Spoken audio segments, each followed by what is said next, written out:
Good morning viewers, welcome to Krishi Deepam program. Every day Krishi Deepam comes before you with an innovative and farmer friendly venture. Water, nature's gift to mankind, is limited and not free forever. In this episode we will discuss drip irrigation, which can save more water and increase productivity and profitability. In this today we have six eminent scientists from different institutes to discuss about various aspects of drip irrigation. Let me introduce them before you all.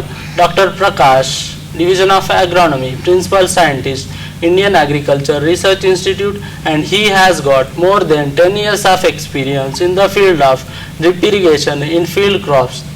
Dr. Reshma, Principal Scientist, Central Institute of Irrigation Engineering, and she has got more than 20 years of experience in the field of micro irrigation. Dr. Pooja, Division of Plant Physiology, and she has got more than 20 years of experience in plant physiology in relation to drip irrigation.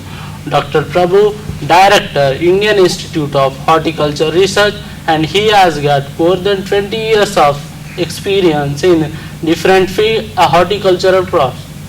Dr. Ranjit, Indian Institute of Water Management, Principal Scientist, and he has got more than 20 years of experience in irrigation modeling and soil management. And finally, Dr. Ravindra, Division of Economics, Indian Institute of Agriculture Economics and Policy Research, and specialized in agriculture finance. Well viewers, large part of the agriculture mostly dependent upon the judicious use of available water resources.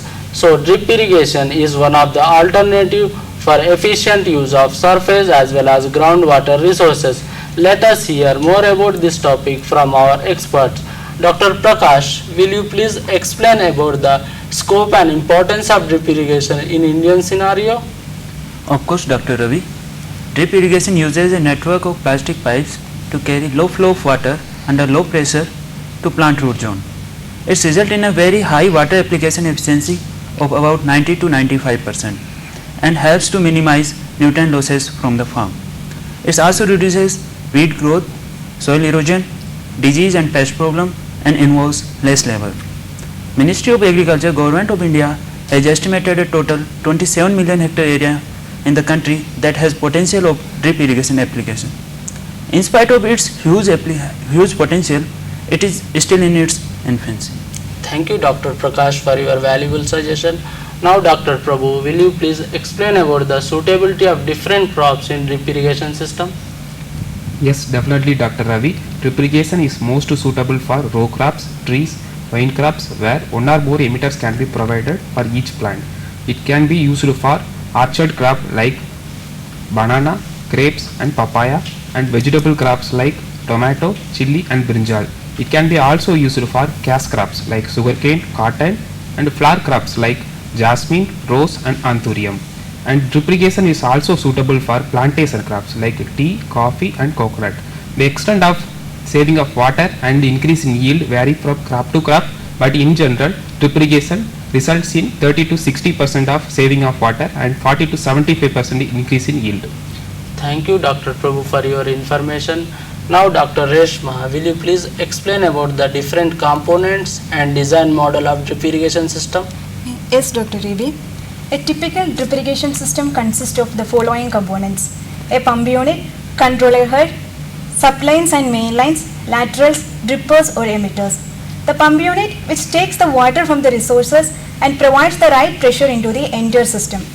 The control head, which consists of the valves to control the water flow and also control the pressure in the entire system. It may also with filters to clear the water. Mainline, sublines and laterals, which supply the water from the control head to entire field. The laterals are usually with 13 to 32 mm in diameter. Emitters or the drippers are the devices to control the discharge of the water from the laterals into the field. They are usually spaced more than 1 meter apart with one or more emitters per crop such as tree. Thank you, Dr. Reshma, for your detailed information. Now, Dr. Ranjit, can you please explain about the suitability of drip irrigation in different soils and locations? Yes, Dr. Ravi. Drip irrigation is adaptable to most of the soils and any farmable slope. Normally, the crop will be planted and the water supply would be laid along the contour lines. On clay soils, water should be delivered slowly to avoid surface water ponding and runoff. On sandy soils, the delivery should be high in order to have adequate lateral wetting of the soil. Thank you, Dr. Ranjit, for your information. Now, Dr. Pooja, can you enlighten us about the profit due to drip irrigation when compared to traditional method of irrigation? Thank you, Dr. Ravi. Drip irrigation is much better than traditional irrigation in terms of yield as well as in terms of water use efficiency.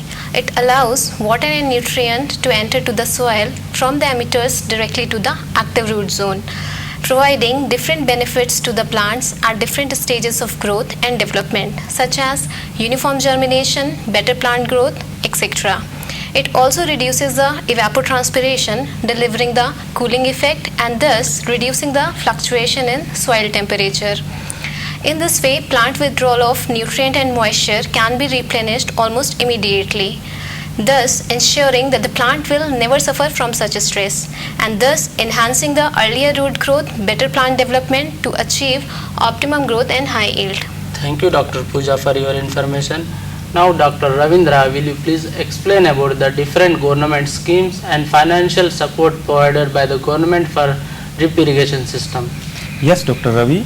National Mission on Micro Irrigation is a centrally sponsored scheme in which 40% of the cost will be borne by central government, 10% by state government and remaining only 50% by beneficiaries. Assistance to the farmers will be limited by a maximum area of 5 hectares per farmer. Likewise, various state governments are having different schemes, like Andhra Pradesh government has announced 90% of the subsidy on use of drip irrigation technology in agriculture sector. Thank you, Dr. Ravindra, for your detailed information. And finally, I want to thank Dr. Prakash, Dr. Reshma, Dr. Pooja, Dr. Ravindra, Dr. Ranjit and Dr. Prabhu. I hope today's discussion will be an immense help to all the farmers for drip irrigation system. Truly speaking, the potentiality of the drip irrigation is yet to be exploited in current situation. For further details, you can contact to our address Krishi Deepam, Post Box number 840, Naram, Rajendra Nagar, Hyderabad, Telangana 500030, or you can write to our email krishideepam@gmail.com, or you can also call to our toll-free number 180008800. I repeat, 180008800. That's all for today. We will meet in the next week in the same program at the same time. Namaste.